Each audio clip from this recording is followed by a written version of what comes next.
안녕하세요. 오늘은 신학의 거장 존 칼빈의 은혜의 언약 사상 속으로 여러분과 함께 깊이 들어가 보려고 합니다. 특히 앤서니 호케마 교수의 글 칼빈의 가르침에 나타난 은혜의 언약을 좀 길잡이 삼아서요. 그 핵심을 한번 파헤쳐 볼 텐데요.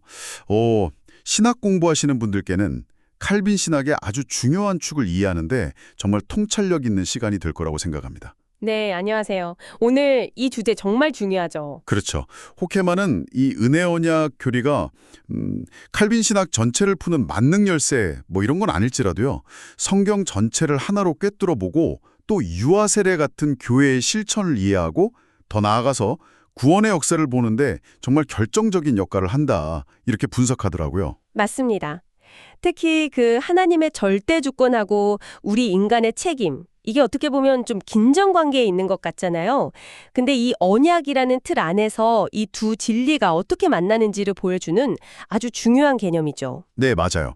그래서 이번 시간에는 호케마의 분석을 통해서 칼빈의 은혜 언약 개념을 그 개혁주의 신앙 고백 관점에서 좀 더 명확히 이해해 보고요.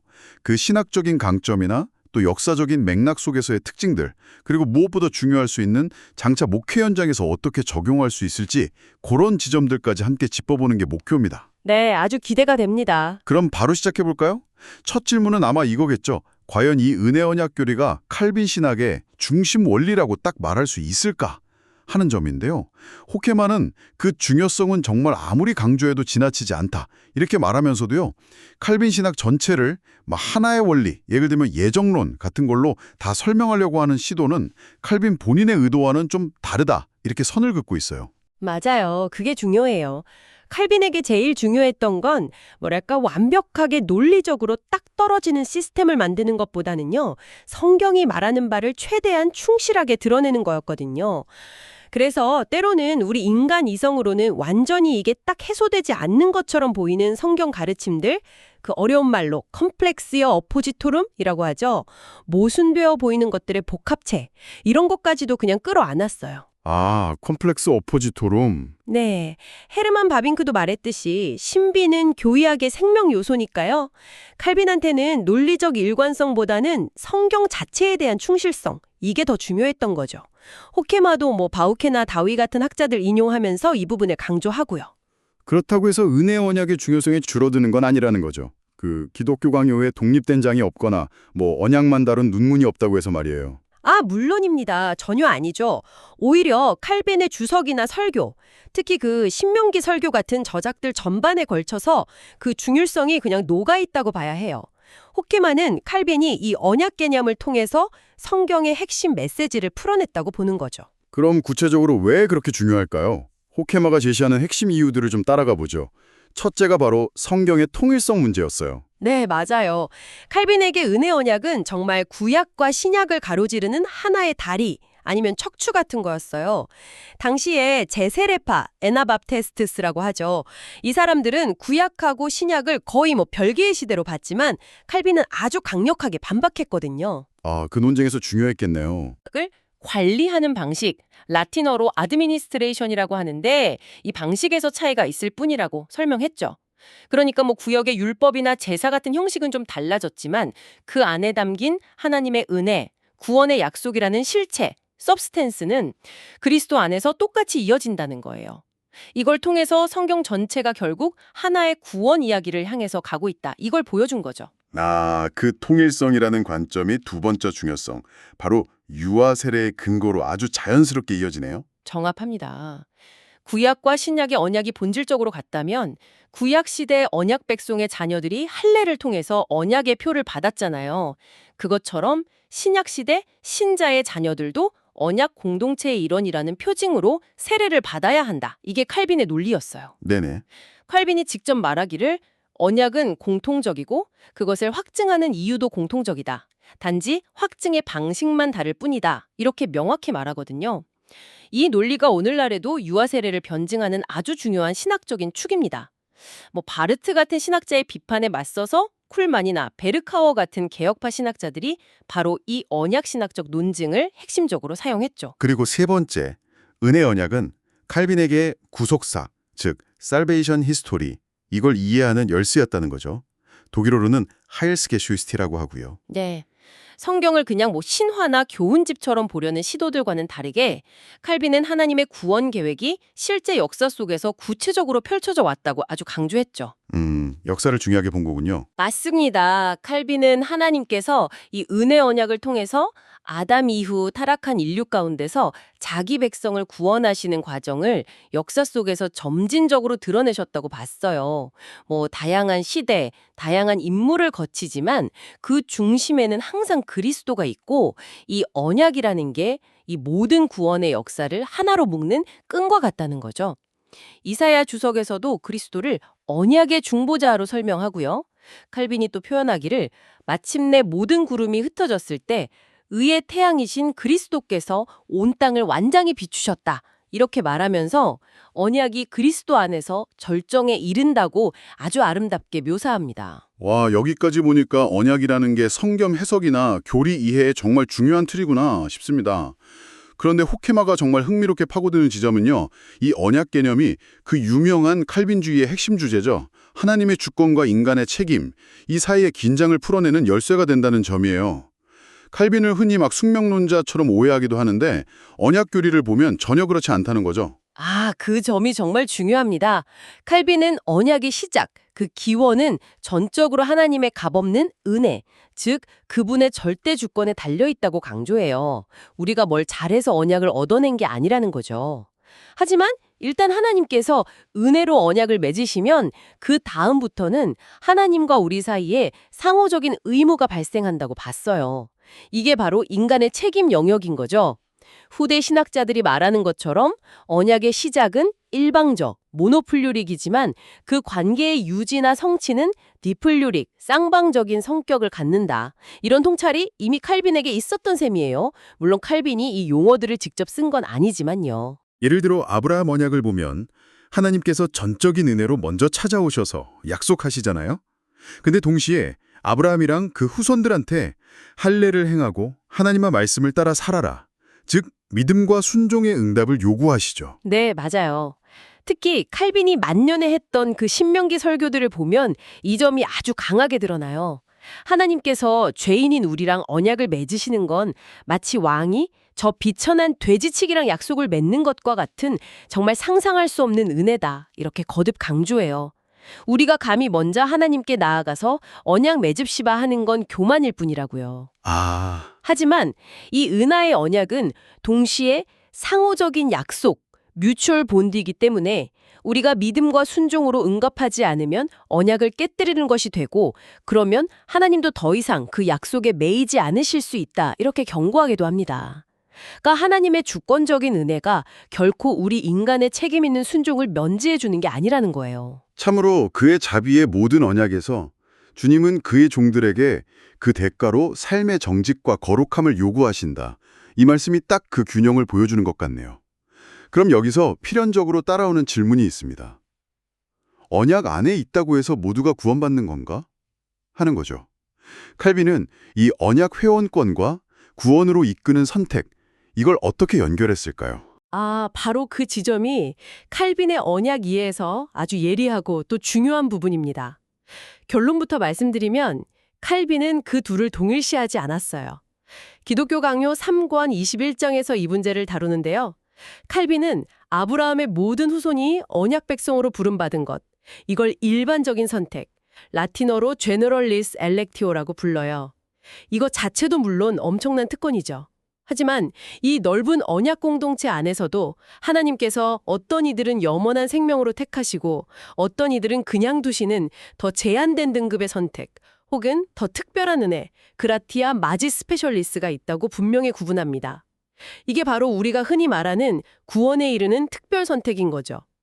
그러니까 이스마엘이나 에서처럼 아브라함의 혈통이고 할례도 받았지만, 즉 외적으로는 언약 백성이지만 구원에서 제외된 경우가 있다는 거군요.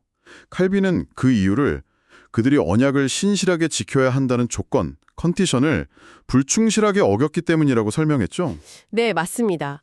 그래서 칼빈은 이 외적인 언약 회원권을 가리켜서 인류 전체의 버림받음과 소수의 경건한 자들의 특별 선택 사이에 일종의 중간적인 것, 미디엄 퀴담이라고까지 표현했어요. 상당히 흥미로운 표현이죠. 미디엄 퀴담. 중간적인 것. 네, 뭐 중간은혜라고 번역되기도 하고요. 이것은 후대의 예를 들어 아브라함 카이퍼나 헤르만 훅세마처럼 언약 회원권하고 구원받는 선택을 거의 동일시하려는 경향과는 분명한 차이를 보여줍니다. 아까 신명기 설교에서도 비슷한 맥락에서 이중선택, 더블 엘릭션이란 표현을 쓰셨다고 했는데 그것도 같은 맥락인가요? 스공드가 있다. 이렇게 설명했어요. 여기서도 결국 믿음이라는 인간의 반응이 하나님의 주권적인 역사하심 속에서 일어난다는 걸 보여주는 거죠. 그렇군요. 하나님의 주권과 인간의 응답이 언약 구조 안에서 아주 긴밀하게 연결되어 있네요. 그럼 아까 잠깐 언급된 조건, 컨디션이라는 말을 좀 더 파고들어야 할 것 같아요. 칼빈이 언약에 조건이 있다고 말할 때 이게 자칫하면 행위 구원처럼 들릴 수도 있지 않을까 싶은데요. 네, 좋은 질문입니다. 오해하기 쉬운 부분이죠. 칼빈이 조건이라는 말을 쓸 때 그건 결코 우리가 그 조건을 만족시켜서 구원을 얻어낸다는 의미의 공로적인 조건이 아니에요. 오히려 언약 관계의 실제적인 요구사항, 즉 하나님께서 언약 백성에게 기대하시는 삶의 방식, 순종 같은 걸 가리키는 거죠. 예를 들어서 시편 주석에서 보면 다윗 왕조를 향한 약속의 핵심, 그러니까 메시아를 보내시겠다는 약속 자체는 무조건적이지만 그 외의 부수적인 축복들은 순종이라는 조건에 달려 있다고 구분하기도 해요. 그리고 앞서 본 이스마엘이나 에서처럼 이 조건을 지속적으로 어길 때 언약의 축복에서 멀어질 수 있다는 점도 보여주고요. 그는 이러한 조건 위에서 우리의 하나님이 되셨으니 즉 우리도 그의 백성이 되어야 한다는 것이다. 이 신명기 설교 구절도 그런 맥락이군요. 하지만 동시에 칼빈은 우리가 그 조건을 우리 힘으로 완벽하게 지킬 수 없다는 걸 너무나 잘 알았잖아요. 바로 그 지점에서 다시 한번 은혜가 결정적인 역할을 합니다. 우리가 언약의 조건을 지키려고 막 애쓰지만 늘 부족하고 죄로 얼룩져 있잖아요. 그런데 하나님께서는 우리의 그 불완전한 순종과 행위를 그리스도의 공로 때문에 마치 완전하고 깨끗한 것처럼 너그럽게 받아주신다는 거예요. 칼빈이 이렇게 말해요. 하나님께서 우리의 부족함을 채워주시고 우리의 모든 행위가 정죄 외에는 아무것도 받을 자격이 없지만 그럼에도 불구하고 하나님은 그것들을 받으시고 선한 것으로 여기신다. 이는 그가 어떤 의무에 묶여있기 때문이 아니라 그의 아버지다운 선하심 때문이다. 그러니까 언약의 조건은 우리를 율법주의나 공로주의로 이끄는 게 아니라 오히려 우리가 얼마나 전적으로 그리스도의 은혜에 의존해야 하는지를 깨닫게 하고요. 그 은혜에 감사하면서 더욱 성실하게 살아가도록 이끄는 그런 동력이 되는 셈이죠. 와, 정말 놀랍습니다. 호케마의 분석을 쭉 따라와 보니 칼빈의 은혜의 언약 교리가 하나님의 절대주권이라는 그 큰 진리하고 또 그 앞에서 우리가 책임적으로 반응해야 한다는 또 다른 큰 진리 사이에서 정말 정교하고 균형 잡힌 길을 제시하고 있다는 생각이 드네요. 네, 그쵸.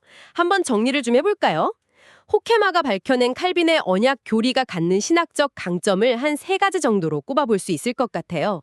첫째는 구약과 신약을 아우르는 성경 전체의 통일성을 이해하는 아주 강력한 해석학적인 틀을 제공한다는 점. 네, 통일성. 둘째는 유아 세례의 신학적 정당성을 확보하는 중요한 근거를 제시한다는 것. 특히 언약의 연속성이라는 관점에서요. 셋째는 그리스도 중심적인 구속사 이해를 가능하게 하고 역사 속에서 일하시는 하나님의 신실하심을 강조한다는 점입니다. 그러니까 역사적 맥락에서 이해할 특징으로 보는데요. 이것도 한 3가지 정도 들 수 있을 것 같아요. 네, 어떤 것들이 있을까요? 첫째는 아담과의 관계를 설명하는 명시적인 행위 언약, 커버넌트 오브 웍스 교리는 아직 없다는 점이죠. 물론 그 아이디어 자체는 칼빈 사상 속에 녹아있지만요. 둘째는 삼위 하나님 사이의 영원한 구원 계획을 다루는 구속 언약, 팩툼 살루티스 역시 명시적으로 등장하진 않아요. 이것도 후대 언약 신학에서 더 정교하게 발전했죠. 그리고 셋째는 은혜 언약이 아무리 중요해도 칼빈 신학 전체를 꿰뚫는 유일한 중심 원리라고 보기는 좀 어렵다는 점. 칼빈 신학은 그보다 훨씬 다층적이라는 거죠. 맞습니다. 아주 정리를 잘 해주셨네요. 자, 그럼 이제 이 모든 논의가 신학을 공부하고 또 장차 목회 현장에 서실 여러분에게 어떤 목회적 함의를 던져주는지 생각해보는 것이 중요할 것 같습니다. 이것도 한 3가지로 요약해 볼 수 있겠네요. 네, 목회적 함의 궁금합니다. 첫째는 설교나 가르침에서 하나님의 주권적인 은혜와 인간의 언약적 책임, 즉, 믿음과 순종 사이의 건강한 균형을 잡는 것이 핵심입니다. 어느 한쪽으로 치우치지 않도록 칼빈이 강조했던 그 언약의 상호성, 또 조건성, 물론 이건 은혜 안에서의 조건성이지만요. 이걸 잘 가르쳐야 합니다. 균형이 중요하군요. 둘째는 언약 공동체, 그러니까 세례받은 교인들 안에서 구원의 확신을 심어주는 동시에 신앙적인 안일함, complacency를 경계하도록 도와야 한다는 겁니다. 칼빈의 일반 선택과 특별 선택 구분, 그리고 언약적 불순종의 결과에 대한 경고를 기억하면서 지속적인 회개와 믿음의 성장을 독려해야겠죠. 확신과 경계 둘 다 필요하다는 거네요. 그렇죠. 마지막 셋째는 유아 세례의 의미를 깊이 가르치고 실천할 때 칼빈이 제시한 언약의 연속성 논증과 더불어서 자녀를 언약 안에서 신앙으로 양육해야 할 부모의 중요한 책임을 함께 강조해야 한다는 점입니다. 아, 네. 오늘 앤서니 호케마의 글을 통해서 칼빈의 은혜 언약 사상을 정말 깊이 탐구해봤습니다. 하나님의 절대적인 은혜로 시작되지만 결코 우리의 인격적인 응답과 책임을 그냥 간과하지 않는 이 언약 신학의 풍성함, 그리고 그 균형 감각을 다시 한번 확인할 수 있었던 것 같아요. 그렇습니다. 칼빈은 우리가 오직 은혜로 구원받지만 수동적인 꼭두각시가 아니라 하나님과 인격적인 관계를 맺고 믿음과 순종으로 응답하는 존재로 구원받는다고 가르쳤죠. 은혜 언약은 바로 이 역동적인 관계를 신학적으로 아주 잘 담아내는 틀이라고 할 수 있겠습니다. 네, 신앙 연구와 미래 사역을 향해 나아가시는 여러분께 이 질문을 던지면서 오늘 마무리를 할까 합니다. 칼빈이 우리에게 물려준 이 풍성한 언약 신학이 오늘날 한국 교회와 또 성도들의 구체적인 삶 속에서 어떤 의미를 가질 수 있을까요?